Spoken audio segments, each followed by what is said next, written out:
Tailoring shop ও টেইলার্সের মূল্য সংযোজন কর বা ভ্যাট বৃদ্ধি করে সরকার, যার ফলে সব ধরনের পোশাকের দাম বৃদ্ধি হয়।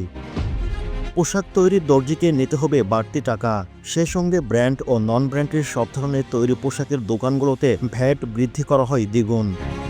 বৃহস্পতিবার ৯ জানুয়ারি চলতি ২০২৪-২৫ অর্থবছরের মাঝপথে এসে শতাধিক পণ্য ও সেবার উপর মূল্য সংযোজন কর বা ভ্যাট বৃদ্ধি সম্পূরক শুল্ক বাড়িয়েছেন সরকার। এসব পণ্যের মধ্যে রয়েছে পোশাকও।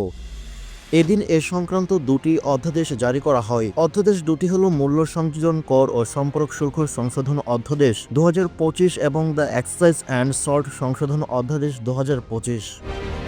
এ দুটি অধ্যাদেশ জারির পরিপ্রেক্ষিতে জাতীয় রাজস্ব বোর্ডের এনবিআর ভ্যাট বিভাগ ওই দিনে এ সংক্রান্ত নির্দেশনা জারি করে, ফলে এই অধ্যাদেশের পরিবর্তনগুলোর সঙ্গে সঙ্গে কার্যকর করা হয়। জানা যায়, এতদিন টেইলারিং শপ ও টেইলার্সে থাকা ১০% ভ্যাট বৃদ্ধি ১৫% করা হয়। ফলে টেইলারিং শপ ও টেইলার্সে ২,০০০ টাকার একটি পোশাক বানাতে ৩০০ টাকা ভ্যাট দিতে হবে।